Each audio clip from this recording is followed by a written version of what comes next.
नमस्कार, मैं मनोज सुराजी और आप देख रहे हैं मिनी संसद। पेंशनर्स बहुत सारे फ़ोन आ रहे हैं, सुबह से शाम तक फ़ोन बज रहा है।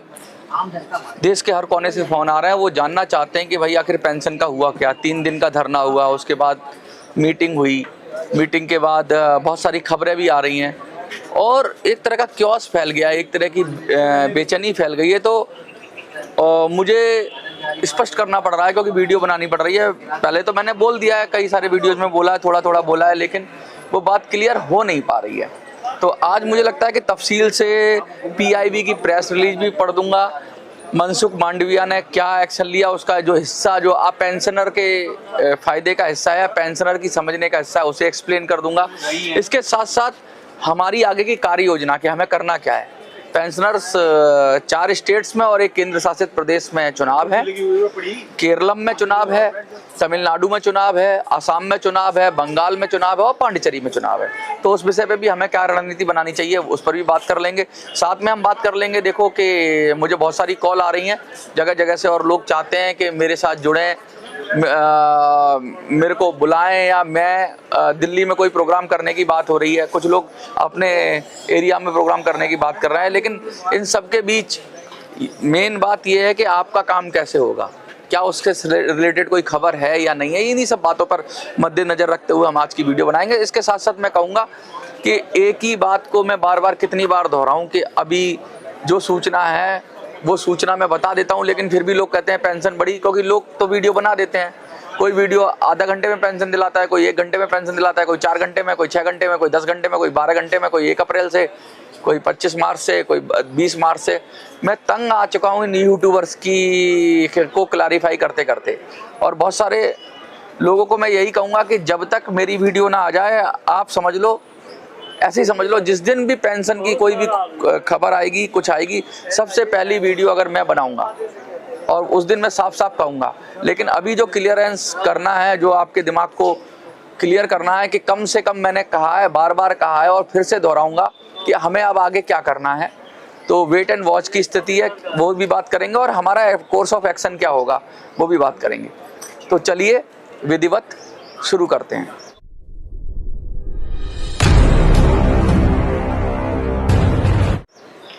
आपको पता है सीबीटी की मीटिंग हुई। सीबीटी की मीटिंग जो होती है उसके अंदर बहुत सारे डिसीजन लिए जाते हैं, तो उसी डिसीजन की हम बात करेंगे। तो सीबीटी की कौन सी मीटिंग थी ये? सीबीटी की ये मैं पढ़ रहा हूँ, सीबीटी 239 मतलब 239वीं मीटिंग थी और ये इसमें बहुत सारे डिसीजन हुए। तो उसी इसमें जो हमारे श्रम मंत्री मनसुख मांडविया जी भी बैठे हुए थे। तो उन्होंने क्या डिसीजन लिए, वो सब डिसीजन ना जाके मैं आपको मेन जो डिसीजन है, एक जो सरकार करने वाली है, उसको पढ़ देता हूँ, अंग्रेजी में पढ़ देता हूँ, फिर इसको मैं बता दूंगा आपको कि आखिर इसमें होना क्या है। अभी मैं PIB government.india की वेबसाइट पर हूँ और इस पे जो सूचना होती है वो सरकारी सूचना है। एक समझ लीजिए सरकार ने इसको बताया है, जो PIB की वेबसाइट पर सूचना है, सरकार की द्वारा दी गई सूचना है। तो इसमें कोई ऐसा नहीं है कि मैं अपनी तरफ से मनगढ़ंत बात कह रहा हूँ कि भाई पेंशन बढ़ जाएगी या पेंशन घट जाएगी। इसमें पेंशन से संबंधित क्या बात है वो मैं आपको क्लैरिफाई करूँगा, क्योंकि ये गोलमोल बात की गई है। इसमें गोलमोल बात आप समझते ही हो कि इसको किसी भी तरीके से कोई इंटरप्रेट कर सकता है। हमने एक बात कही और उसको 4 लोग 4 तरीके से कह दें, तो गोलमोल बात कही गई है। तो सबसे पहले मैं ये बात ही बता देता हूँ और इस बात के मायने क्या है ये बता देता हूँ और इसके बाद हमें क्या करना है वो बता देता हूँ। देखिए, इसमें एक सेगमेंट है जिसमें एक डिसीजन लिया गया है, alignment of existing EPF, EPS and EDLI schemes with the provision of code of social security 2020. CBT has approved the notification of new social security scheme under the code of social security 2020. Ensure seamless transition from the existing framework. The newly approved EPF scheme 2026, EPS 2026 and EDLI scheme 2026 will replace the current scheme and provide a legally robust foundation for provident fund, pension and insurance benefits. तो ये सब चीज़ें हो रही हैं, इन सब चीज़ों के बारे में अभी बात हो रही है। तो बेसिकली क्या है कि जो इसमें पेंशन वाला हिस्सा है प्रोविडेंट फंड वाला हिस्सा है और भी इनकी स्कीम है वो वाला हिस्सा है। तो इन सब चीज़ों के बारे में ये कह रहे हैं। ये कह क्या रहे हैं? ये कह रहे हैं कि इन्होंने नए कानून लाए हैं, 4 लेबर कोड लाए हैं। सरकार कह रही है हम 4 नए लेबर कोड लाए हैं और ये जो पुरानी स्कीम है EPS 95 वाली या अन्य स्कीमें हैं, ये कंप्लायंस नहीं कर रही हैं, ये उन नए कोड के साथ जुड़ नहीं रही हैं, क्योंकि उनमें कुछ चीज़ें बताई गई हैं, जैसे मेडिकल की बात की गई है, चेक करने की बात की गई है, बहुत सारी चीज़ें उसमें कोड के अंदर है। श्रमों की बात की गई है, मिनिमम पेंशन, मिनिमम उसकी क्या बोलते हैं सैलरी की बात है, बहुत सारी चीज़ें हैं। तो इनको कंप्लायंस करना है ये कह रहे हैं, और इसमें सुधार करके पुरानी स्कीम को, क्योंकि पुरानी स्कीम के अंदर पुराने कानून के कंप्लायंसेस थे, नई स्कीम में नए कानून के कंप्लायंसेस होंगे। तो मोटी बात ये कह रहे हैं कि ये पुरानी स्कीम जो EPS 95 की स्कीम है उसको हटाकर या उसको बदल कर या उसको फाइन ट्यून करके या उसको रिप्लेस करके नई 2026 की स्कीम लाएंगे। अब ये स्कीम में क्या कह रहे हैं, मोटी मोटी बात जो मेरे को यहीं समझ में आ रही है वो ये आ रही है कि इसके अंदर ये बात कर रहे हैं कि कंप्लायंसेस करेंगे लेबर कोड के जरिए, लेकिन इसमें पेंशनर्स मिनिमम पेंशन की कोई बात नहीं है। जो कोई झूठ बोलता हो कि मिनिमम पेंशन की बात है, मंत्री जी से बात होगी, जब स्कीम ही बदल गई तो कोई एश्योरेंस नहीं है मिनिमम पेंशन का, और कोई एश्योरेंस अन्य मांगे हैं जैसे 7,500 वगैरह, ऐसा कुछ नहीं दिया गया है। अभी इसके अंदर जो खबर आ रही है वो ये आ रही है कि इस स्कीम को कानून सम्मत बनाया जाएगा, नए कानून के साथ इसको मैच करने के लिए बनाया जाएगा। तो अब ये सवाल तो जहन में हमारे आपके उठेगा ही कि क्या पुरानी स्कीम को एज इट इज ला देंगे, बस उसमें कानूनी रूप से कुछ चेंज करेंगे और वही स्कीम ला देंगे? ये तो सवाल उठता ही है। लेकिन अब आपका दबाव की बहुत ज़रूरत है। नेता तो मिल रहे हैं, बड़े बड़े उससे मिल रहे हैं, श्रम मंत्री से मिल रहे हैं, कोई वित्त मंत्री से मिल रहा है, लेकिन उनसे मिलने के साथ नेता क्या वो अपना काम जो आपको कमिटमेंट कर रहे हैं क्या उसमें कोई सच्चाई है? क्योंकि जब स्कीम ही बदल जाएगी तो फिर नई व्यवस्था नई तरीके से आएगी, नए कानून होंगे, नई तरीका होगा, और फिर नेताजी कह देंगे कल को उठ के अरे अब तो स्कीम बदल गई है इसलिए हम कुछ दोबारा से अपनी मांग रखेंगे। लेकिन मैं बता दूं, मिनिमम पेंशन की जो मांग है आपकी, मिनिमम पेंशन की मांग इसलिए है कि पेंशन का फॉर्मूला ठीक नहीं है और उसमें से आउटपुट नहीं आता, वरना मिनिमम पेंशन क्यों मांगोगे? आप तो मांगोगे जो आपकी पेंशन है वो दो। कम से कम पेंशन का तो सवाल ही नहीं उठता, जो हमारी बनती है सही तरीके से, इस फॉर्मूले के तरीके से नहीं, जो एक मानवता को ध्यान में मद्देनजर रखते हुए, हमारे पैसे की वैल्यू को कैलकुलेट करते हुए, उसकी ब्याज की लगा लो, जो इतना सारा पैसा उन्होंने जमा किया उसकी ब्याज का ही वैल्यू लगा लो, उसको मद्देनजर रखते हुए जो पैसा बन रहा है, जो उससे पेंशन बननी चाहिए। और कम से कम आजकल के युग में 10,000 पेंशन तो मामूली बात है, क्योंकि जिन लोगों ने कुछ भी कंट्रीब्यूट नहीं किया उनको भी 2,500, 3,000, 4,000 तक पेंशन मिल जाती है। तो 2,500, 3,000 रुपया तो वो लोगों को मिल रही है पेंशन, उसको ही अगर मद्देनजर रखें जिन्होंने कुछ नहीं, वृद्धा पेंशन के नाम से ले लेते हैं जिन्होंने कुछ नहीं किया है, सरकार को कुछ नहीं दिया है, और इन पेंशनर्स ने तो पेंशन फंड में पूरी जिंदगी कंट्रीब्यूट किया है, तो इनका तो बनता है हिसाब किताब। या फिर सरकार समझ रही है कि इनके फंड को, सरकार कह देती है इनके फंड को अपनी तरह से इस्तेमाल करेंगे, लेकिन आपको पता ही है कि सरकार तो ये कह देगी कि भाई ये तो इंडिपेंडेंट स्कीम थी, ये तो कंट्रीब्यूटरी स्कीम थी, इसमें आपका क्या लेना देना है, हम तो आपको और 1.16 दे रहे हैं अपनी तरफ से, आपको हम तो सहायता दे ही रहे हैं, अपने हिसाब से अपनी स्कीम चलाओ। तो हमें ये सवाल उठाना चाहिए कि सरकार को ये बताना चाहिए कि भैया सरकार इस फंड पे ब्याज तो देती नहीं, फंड कौन मैनेज करता है? EPFO मैनेज करता है, और EPFO के पास ये पैसा जाता है तो इसका ब्याज, इसका जुड़ा हुआ जुड़ाव, ये सब चीजें लगा लेंगे तो बहुत सारा अमाउंट हो जाएगा। और ये बहुत सरकार इस बात को इसको ब्याज तो दे नहीं रही कोई, और सरकार नहीं कह रही EPFO कोई ब्याज तो दे नहीं रहा है, वो सिर्फ पेंशन की बात कर रहा है, और पेंशन भी मिल नहीं रही है। तो सरकार इसको या तो खत्म ही कर दे, EPS 95 की योजना को खत्म करके नई EPS 26 ले आई, तो उससे भी क्या हो जाएगा, उससे भी कुछ अगर उसमें आमूल चूल परिवर्तन नहीं हुआ, सिर्फ कंप्लायंसेस कर दिए और कुछ नहीं किया गया, तो बड़ी दिक्कत हो जाएगी। लेकिन हमें, क्योंकि बहुत सारे नेता कह रहे हैं कि उनकी बातें चल रही हैं, तो हमें पॉजिटिव भी रहना है, हमें सतर्क भी रहना है, और कहीं ऐसा ना हो कि सरकार सिर्फ कानूनी अपने मतलब के फेरबदल कर दे और फिर से यही स्कीम दे दे। तो इसलिए चुनावों में आपको अपनी ताकत दिखानी है। मैंने क्यों कहा कि भाई अभी देखो 5 राज्यों के, मैंने चुनाव की बात की तो 5 राज्यों के चुनाव हो गए हैं, और चुनावों में हम क्या करें? देखो 1 अप्रैल से सरकार कह रही है कि भाई इसको हम मतलब नई अप्रैल वाले सेशन में ही लागू करेगी, जब आया तो नए वर्ष में आएगा, ऐसा पीआईबी की रिपोर्ट में आ रहा है कि भाई ये फैसले हो गए हैं, तो अब न्यू फाइनेंशियल ईयर में इसको लागू किया जाएगा। लागू करने में आपको पता चल जाएगा भाई, सब की स्थिति क्लियर हो जाएगी आपको। मुझे लगता है कि 5 अप्रैल तक या 10 अप्रैल तक सारी स्थिति क्लियर हो जाएगी, सरकार करना क्या चाहती है। अगर सरकार आपके हित का ख्याल रखती है, फॉर्मूला सही लाती है, आपकी पेंशन में कुछ बढ़ोतरी का आपको लगता है, तब तो आप सरकार का साथ दो, सरकार को वोट करो। 5 स्टेट में सरकार जो पार्टी ये ला रही है उसको समर्थन करो, उसे जिताओ, उसे उसके सर पे मुकुट पहनाओ, क्योंकि बनता भी अगर वो कर देते हैं चुनाव से पहले, क्योंकि चुनाव से पहले ही आपको डिसीजन लेना पड़ेगा, और नहीं करते हैं तब क्या करोगे? तब फिर आपको फिर से नोटा की तरफ जाना पड़ेगा। तो आज की वीडियो मैं इसलिए बना रहा हूं कि हमें क्या डिसीजन लेना है। हमें अभी 10-15 दिन वेट करना है, जैसे ही अप्रैल का महीना शुरू होता है, क्योंकि वोटिंग तो बाद में ही होगी, अप्रैल के महीने के बीच में होगी, तो हमें तुरंत वॉच करके रहना है कि सरकार से खबर क्या आ रही है। खबर मैं दे दूंगा, जैसे ही ड्राफ्ट आएगा मैं आपको बता दूंगा कि ड्राफ्ट में क्या आ रहा है। अगर ड्राफ्ट आपके मतलब से आए, आपके लिए आए, आपकी खातिर आए, आपकी पेंशन बढ़े, और ये जो मांगे हैं मिनिमम पेंशन वगैरह की, इसकी बात नहीं कर रहा मैं। ड्राफ्ट को पढ़ के समझ के मैं बता दूंगा आपको कि ड्राफ्ट आपके लायक है या फिर सिर्फ ये खाना पूरी की गई है, नई बोतल में पुरानी शराब डाली गई है, पुरानी बोतल में नई शराब डाल दी गई, ऐसा कुछ किया गया, ये भी देखना पड़ेगा।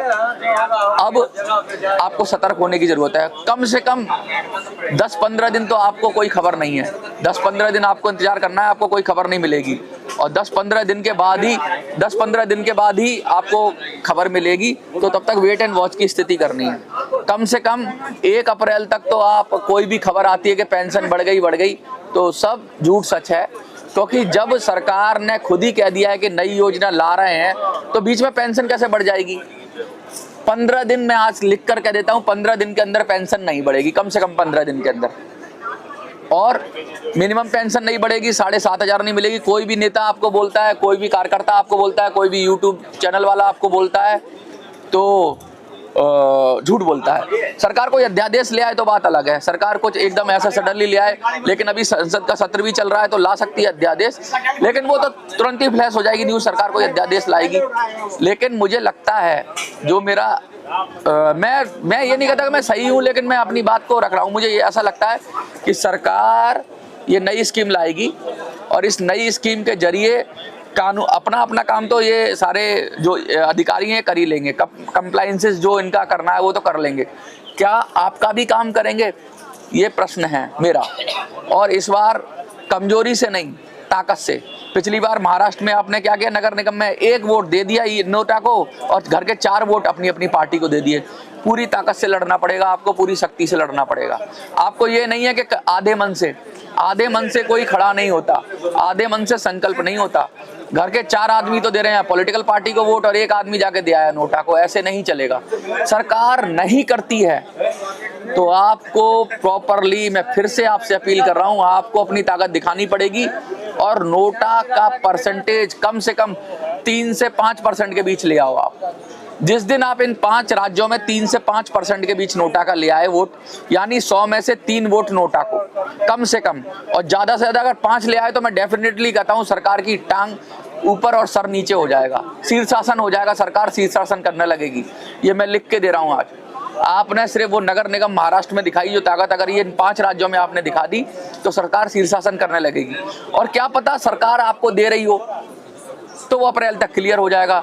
देती है तो हम सरकार को जिताएंगे, और नहीं देती है तो सरकार से शीर्षासन कराएंगे। इस तरह की जज्बा होना चाहिए, और ये आप लोगों की जिम्मेवारी है कि आप लोग हर पेंशनर को जागरूक करें, उससे जाके मिले, कार्यकर्ता बन जाइए आप पेंशन के।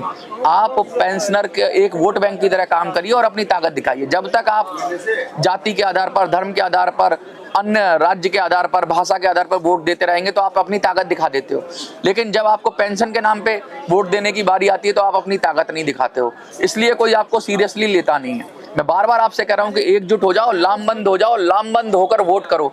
मैं इंतजार करूंगा कि भाई नोटा के रिजल्ट क्या आएंगे। अगर नोटा के रिजल्ट 3 से 5% आए तो जीत आपकी निश्चित है पेंशनर्स। जीत आपकी निश्चित इसलिए है कि फिर सब सरकारें डरेंगी कि यार 3-4-5% से तो हार जीत हो जाती है। पिछली बार बीजेपी 3% से बंगाल में, वेस्ट बंगाल में 3 से 4% वोटों के अंतर से बंगाल हार गई। 3-4-5% वोट ही बीजेपी को ममता से कम मिले हैं, 3 और 4% के लगभग। उसको 40 के लगभग 40 प्लस है और इसको 37 के प्लस है। तो आप समझो 3-4% वोट का वैल्यू क्या होता है। मैं बार बार आपसे अपील कर रहा हूं कि आप खामखा की झूठी खबरों में ना पड़ें कि पेंशन बढ़ रही है, ये बढ़ रहा है, वो बढ़ रहा है। आप 10-15 दिन इंतजार करें, ड्राफ्ट आएगा, जो भी ड्राफ्ट आएगा नई EPS 26 का, वो मैं पढ़ूंगा। उसको पढ़ने के बाद मैं कहूंगा कि इसमें आपके लिए अगर कुछ है तो जाके सरकार को वोट कर दो, जाके जिता दो 5 राज्यों में सरकार को। लेकिन अगर आपके साथ धोखेबाजी हुई है, क्योंकि विपक्ष भी नहीं उठा रहा, पक्ष भी नहीं उठा रहा, तो फिर इन सब के मुंह पे तमाचा मार के इनको ताकत दिखा दो। और ताकत कैसे दिखाओगे? नोटा से। और मैं छोटा टारगेट दे रहा हूं आपको इस बार। देखो, महाराष्ट्र चुनाव में तो 10 से 12% तक भी नोटा पे वोट पड़ गया था, लेकिन वो छोटा चुनाव था, वो निगम का चुनाव था, वो नगर निगमों का या उसका छोटे स्तर पे चुनाव था। मैं आपको बड़े स्तर पर ताकत दिखाने की बात कर रहा हूँ। लगभग नोटा को 1% के करीब वोट पड़ता है, 1% पड़ता है। इसको मैं कह रहा हूँ कि अगर सारे पेंशनर जागृत हो गए तो इसे 3 से 5% के बीच ले जाओ। ये लक्ष्य है हमारा। 3% लाए आप और 3% की रेखा आपने क्रॉस की तो कोई सरकार आपको पेंशन देने से नहीं रुकेगी, क्योंकि सब सरकारें आपकी आवाज उठाने लगेंगी। क्योंकि सबको पता लग जाएगा कि भाई नोटा का जो रिजल्ट पहले इतना आता था अब इतना आ रहा है। इसका मतलब पेंशनर पेंशन चाहते हैं, पेंशन बढ़ाना चाहते हैं और क्लियर मैसेज दे रहे हैं कि जो पेंशन की बात करेगा वही देश पे राज करेगा। वरना कौन हारेगा कौन जीतेगा हमें नहीं पता, हम तो खेला कर देंगे, हम गेम कर देंगे, हम किसी की घटिया पलट देंगे, किसी को उठा देंगे। हम जैसे ईरान ने सब तरफ मिसाइलें फेंक दी ना, हम भी सारी पार्टियों पे वोट रूपी मिसाइल फेंक देंगे। जिसको नुकसान हो रहा है होता है हमारी सेहत से नहीं। हमारा काम करो। अगर हमारा काम नहीं करते हो तो हमारी वोट रूपी मिसाइल बीजेपी पे भी पड़ सकती है, कांग्रेस पे भी पड़ सकती है, ममता पर भी पड़ सकती है, DMK पे भी पड़ सकती है, AIDMK पे भी पड़ सकती है। किसी को नहीं छोड़ो, सबके ऊपर अपनी वोट रूपी मिसाइल, अपनी असहमति दिखा दो, अपनी ताकत दिखा दो, अपनी शक्ति दिखा दो, अपनी पावर दिखा दो। 3% मांग रहा हूं मैं आपसे। पूरे परिवार का वोट करो, खुद का वोट करो, अपने पड़ोसियों का वोट करवाओ, अपने रिश्तेदारों का वोट करवाओ, अपने दोस्तों का वोट करवाओ।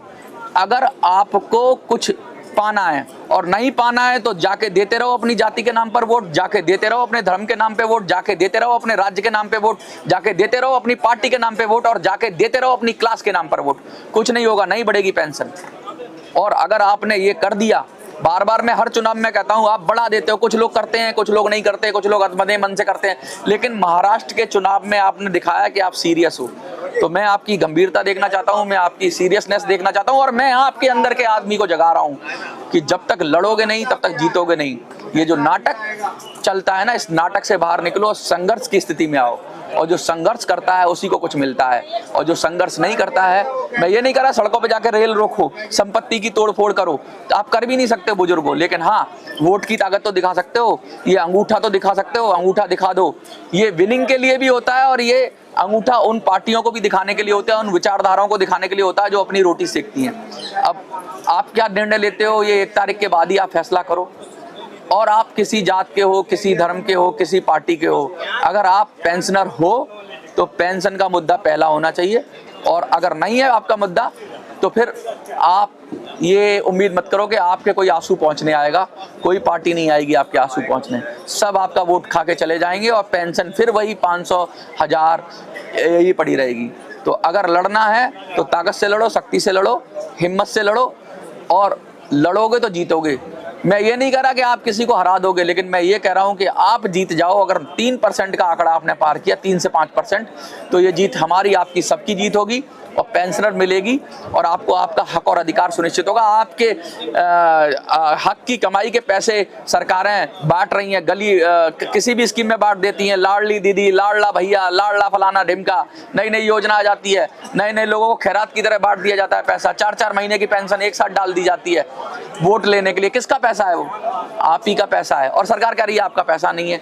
सरकार अगर उस पैसे की ब्याज ही दे देना तब भी आपका बहुत हैंडसम अमाउंट बन जाएगा पेंशन का। लेकिन सरकार, मुझे लगता है ऐसे मानेगी नहीं, देखते हैं फिर भी 1 अप्रैल तक देखते हैं, क्योंकि पॉजिटिव रहना चाहिए, सकारात्मक रहना चाहिए। और क्या पता सरकार को सद्बुद्धि आ गई हो, आप लोगों को क्या पता ईश्वर ने उसे बुद्धि दे दी हो, सरकार को दे दी हो कि वो कर दे। और बुद्धि नहीं देगी तो बुद्धि ठिकाने लगाने के लिए आप तैयार रहो, और बुद्धि ठिकाने एक ही तरीके से लगेगी, नोटा दबाकर। आपको क्या लगता है कमेंट में लिखिए। देखते रहिए मिनी संसद। धन्यवाद।